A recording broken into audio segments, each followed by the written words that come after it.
नमस्कार। Trend classes के online platform पे मैं राम सर आप सभी का बहुत बहुत स्वागत करता हूं। मुझे पता है कि आप लोग मेरी क्लास को नियमित देखते हैं और आप लोग मेरे मैसेज को अधिक से अधिक लोगों के बीच में पहुंचा रहे हैं। क्योंकि साथियों, मेरे प्लेटफॉर्म पे जो है देखने वालों की संख्या 48 घंटे में बढ़ रही है। इससे मुझे आभास है कि आप लोग मेरा सहयोग कर रहे हैं। तो आइए चलते हैं, अपना जो समय है वह बातों में ना गंवाते हुए अपने मंजिल की ओर चलते हैं और पॉलिटी से बनने वाले एक महत्वपूर्ण टॉपिक्स जिसका नाम है नागरिकता। तो सिटीजनशिप के बारे में आप लोगों को आज एक थोड़ा डिटेल बताने का प्रयास करूंगा, जो आपके एग्जाम के लिए बेहद महत्वपूर्ण क्वेश्चन बनते हैं। तो आइए चलते हैं। देखिए, नागरिकता क्या होती है। नागरिकता तो नागरिकता की बात करें तो देखिए, भारत में दो तरह के लोग रहते हैं। इसी प्रकार सभी पूरे विश्व के भी जितने भी देश हैं, हर देश में दो तरह के लोग रहते हैं। वैसे ही हमारे भारत में दो तरह के लोग रहते हैं। भारत में पहले आप जानिए कि दो तरह के लोग कौन कौन होते हैं। तो एक तो हमारे होते हैं जो देश के स्वयं भारत के लोग होते हैं, और दूसरे कौन होते हैं, वे विदेशी जो हमारे देश के अंदर आते हैं, जाते हैं, घूमते हैं, या किसी भी कारणवश से उनकी नौकरी भारत के अंदर लगी है, या विदेश से भारत में आगमन है, या अन्य किसी कारणों से भारत में आते हैं। तो इसका मतलब कि भारत में दो तरह के लोग रहते हैं, एक तो देश के और दूसरे दूसरे देश के। अब देखिए, देश के जितने भी हमारे लोग हैं उनको वे सारी शक्तियां प्राप्त हैं जो भारत के अंदर संविधान में पहले से वर्णित है। जैसे भारत का जो लोग होगा उसे चुनाव लड़ने का अधिकार है, जो विदेश का लोग है उसे चुनाव लड़ने का अधिकार नहीं है। तो जैसे भारत का कोई भी नागरिक है तो उसे राष्ट्रपति बनने का अधिकार है, जो कि विदेशियों को ये अधिकार नहीं प्राप्त है। विधानमंडल का कोई भी चुनाव है तो वह भारत का हो सकता है, वो भारत का सदस्य, भारत का आदमी बन सकता है, जो कि विदेशियों को नहीं प्राप्त है। तो कुछ ऐसे ही जो है भारत में दो तरह के लोग होते हैं, एक तो स्वयं भारत के और दूसरे क्या है, विदेशी लोग। विदेशी लोगों को वो शक्तियां नहीं प्राप्त होती है, अर्थात वो अधिकार नहीं प्राप्त होते हैं जो भारत के स्वयं नागरिक होते हैं। तो आइए चलते हैं इसके बारे में और आगे देखते हैं, जो कि आपके एग्जाम के लिए बेहद महत्वपूर्ण है, उसको जानने का प्रयास करते हैं। तो क्वेश्चन यहाँ से क्या बनने वाला है, भारतीय संविधान में नागरिकता का प्रावधान किस अनुच्छेद में है, या भारतीय संविधान में नागरिकता का जो प्रावधान है वह संविधान के किस भाग में है। ऐसे क्वेश्चन बनेगा। अगर नागरिकता के बात की बात करें कि हम भाग पूछता है, तो संविधान के आप भाग नंबर 2 में नागरिकता, भारतीय संविधान के भाग नंबर 2 में इसका वर्णन किया गया है। और यह अनुच्छेद, अगर अनुच्छेद की बात करें तो अनुच्छेद 5 से लेकर कितना से 5 से लेकर के 11 तक नागरिकता का प्रावधान करता है।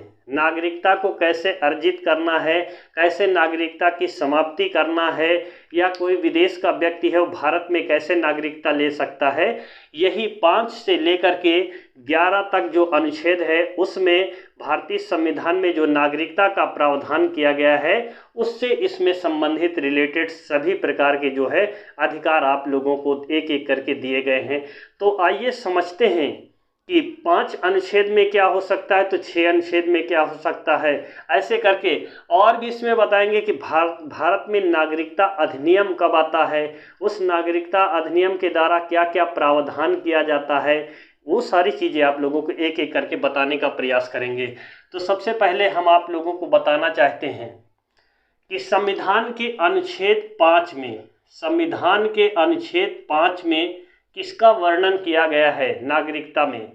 तो इसमें यह है कि संविधान के प्रारंभ पर नागरिकता का अधिकार क्या है, संविधान के प्रारंभ पर, संविधान के प्रारंभ पर नागरिकता का अधिकार प्रदान करता है संविधान का अनुच्छेद नंबर 5। अब देखेंगे 6 नंबर अनुच्छेद में क्या है। 6 नंबर में अब देखिए 6 नंबर में ये प्रावधान करता है कि भारत और पाकिस्तान का जब विभाजन हुआ है तो भारत की कुछ जनता पाकिस्तान को गई है और पाकिस्तान से कुछ जनता भारत की ओर आई है। तो उसी से रिलेटेड इसमें क्या प्रावधान करता है कि पाकिस्तान से भारत आने वाले, इससे पाकिस्तान से भारत आने वाले पाकिस्तान से जो लोग पाकिस्तान में रह रहे थे वो भारत में आना चाहते थे, तो उनके लिए नागरिकता का प्रावधान करता है संविधान का अनुच्छेद नंबर 6। अब देखिए इसके जो आगे क्वेश्चन है, बेहतरीन क्वेश्चन, अगर हम 7 अनुच्छेद में बात करें तो पाकिस्तान से भारत, अभी पाकिस्तान से भारत आने वाले, अब भारत से पाकिस्तान जाने वाले, भारत से पाकिस्तान जाने वाले नागरिकों के लिए संविधान में वर्णन किया गया है कि वह अगर भारत की नागरिकता को ग्रहण करना चाहता है तो उसको भी भारतीय संविधान में जगह दी गई है, या भारत का संविधान जो है 7 अनुच्छेद प्रावधान करता है। तो आइए चलते हैं अब इसके आगे 8वें अनुच्छेद में देखते हैं। अगर हम अनुच्छेद नंबर 8 में देखते हैं तो भारत से बाहर रहने वाले, कहां से? भारत से बाहर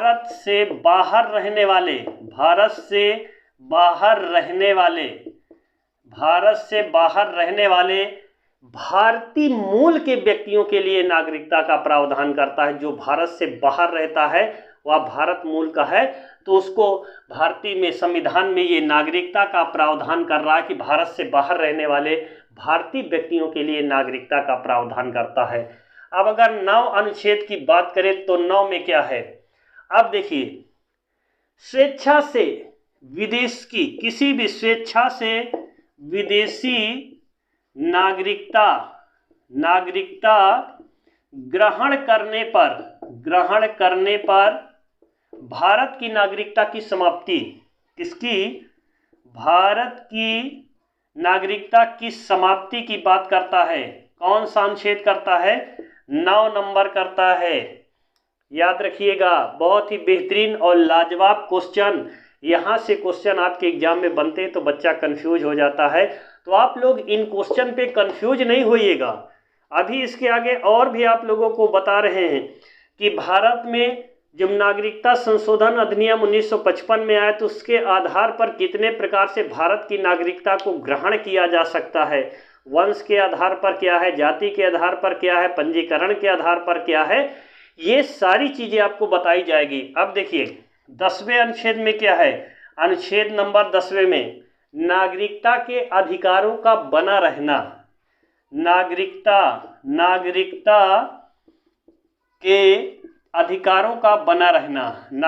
के अधिकारों का बना रहना कौन से अनुच्छेद में है? ये 10 नंबर अनुच्छेद में प्रावधान करता है।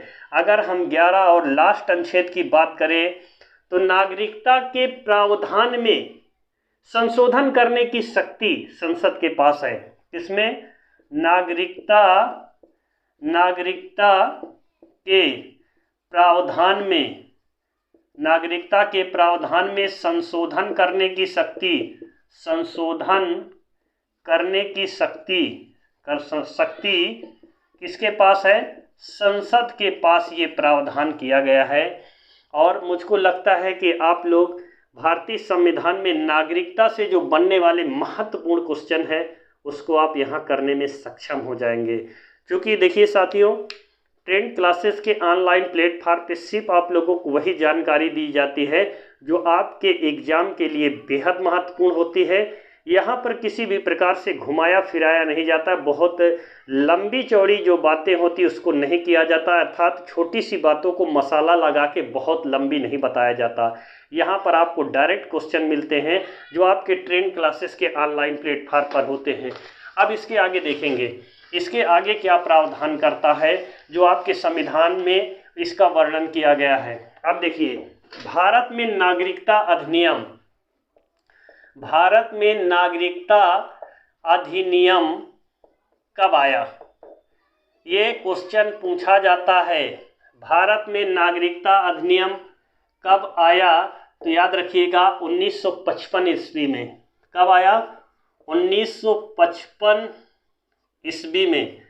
यह नागरिकता की प्राप्ति तथा उसकी समाप्ति का प्रावधान करता है। भारत में नागरिकता को कितने प्रकार से प्राप्त किया जा सकता है और कितने प्रकार से भारत की नागरिकता को समाप्त किया जा सकता है, यह भारत में नागरिकता अधिनियम 1955 में आएगा, जो आप लोगों के लिए एग्जाम में बेहद महत्वपूर्ण है। उसी क्वेश्चन को यहाँ रिपीट किया जाता है। तो आपसे कभी भी पूछा जाएगा कि भारत में नागरिकता अधिनियम कब आया, तो 1955 लगाइएगा।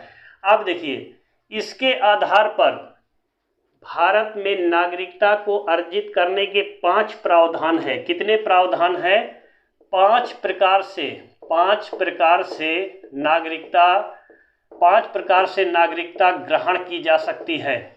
अब वो क्या है जो आपके एग्जाम के लिए बेहद महत्वपूर्ण है? पहले नंबर देखिए, ये पहला जो इसका प्रावधान है वो जन्म से, कैसे? जन्म के आधार पर। दूसरा क्या है? वंश के आधार पर नागरिकता। और तीसरे नंबर पे देखिएगा पंजीकरण के आधार पर। पंजीकरण के आधार पर। अगर चौथे नंबर की बात करें प्राकृतिक के आधार पर। अगर हम 5वें नंबर की बात करें तो क्षेत्र समावष्टि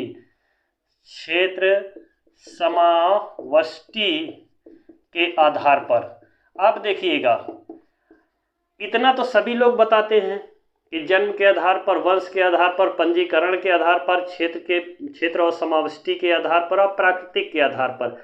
आखिर ये है क्या? ऐसा तो सभी लोग यूट्यूब पर बताते हैं। तो आप लोगों को इन सब को जानने के लिए थोड़ा विस्तृत जानकारी चाहिए, जो मैं इस पर देना चाहता हूं आप लोगों को। तो उसको आप लोग जानिए। देखिए, जन्म के आधार पर हमको नागरिकता, जो भारत के लोग हैं जिसका जन्म यानी देश आज़ाद होने के बाद 26 जनवरी के बीच में, वो जन्म के आधार पर भारत के नागरिक बन सकते हैं। जैसे हम आप ऑलरेडी यहाँ से हैं, तो जन्म के आधार पर हमको नागरिकता मिल जाती है कि हमारा जन्म भारत के अंदर हुआ है, तो हम जो है भारत के नागरिक हैं। तो इसको जन्म के आधार पर हम बोल सकते हैं। वंश के आधार पर देखिए, वंश के आधार पर हम कैसे भारत की नागरिकता, जैसे हमारे कोई वंशज बाहर रह रहे हैं, और हमारे जो जन्म के समय हमारे माता पिता में से कोई भी भारत का नागरिक हो, तब उसको वंश के आधार पर नागरिकता मिल सकती है। जैसे भारत का कोई है, विदेशी स्त्री से विवाह कर लिया है, तब भी उसके बच्चे को भारत की नागरिकता मिल जाएगी। इसका मतलब यह है कि भारत का लड़का हो या लड़की हो, किसी विदेश लड़की या लड़के से शादी कर लेती, तो उससे जो बच्चा हुआ तो उसको उसके माता पिता के आधार पर भारत की नागरिकता को दिया जाता है। इसको बोलते हैं वंश के आधार पर। आप किस वंश के हैं? तो आप अगर इंडिया के हैं तो आपको यहाँ की नागरिकता दी जाएगी। अगर यहाँ की लड़की है, वहाँ गए, तो उसको उसी आधार पर नागरिकता दी जाएगी। अब देखिए, पंजीकरण के आधार पर हम सरकार को इसकी सूचना देते हैं कि हम 7 साल से भारत में रह रहे हैं, 12 साल से अपने देश के अंदर रह रहे हैं, 15 साल से हम इंडिया में रह रहे हैं, तो हमने पंजीकरण कराया। ऑनलाइन पंजीकरण कराते हैं, उसके आधार पर भारत में नागरिकता का प्रावधान किया गया है। 7 साल से ज़्यादा हो गया तो आप नागरिकता के लिए अप्लाई कर सकते हैं। यह पंजीकरण के आधार पर भारत में नागरिकता का प्रावधान करता है। यानी कि हम पंजीकरण, एक वेबसाइट है, उस पर जाएंगे, पंजीकृत करेंगे, तब भारत वो हमको एक्सेप्ट करती, क्या करती है वो, फिर उसका प्रावधान है। अब प्राकृतिक के आधार पर इसका मतलब ये है कि यदि हम किसी अन्य देश की नागरिकता को त्याग करना चाहते हैं और भारत की नागरिकता लेना चाहते हैं, तो इसके लिए सबसे पहले आपको आवेदन करना होगा। आवेदन के बाद आप राष्ट्रपति के पास जाएगा, उसके बाद में जो भी उसका प्रावधान है, अगर वो सारे लोग सर्टिफाइड है तो आपको नागरिकता अपने अनुसार दे सकते हैं। तो ये जो है प्राकृतिक के आधार पर नागरिकता।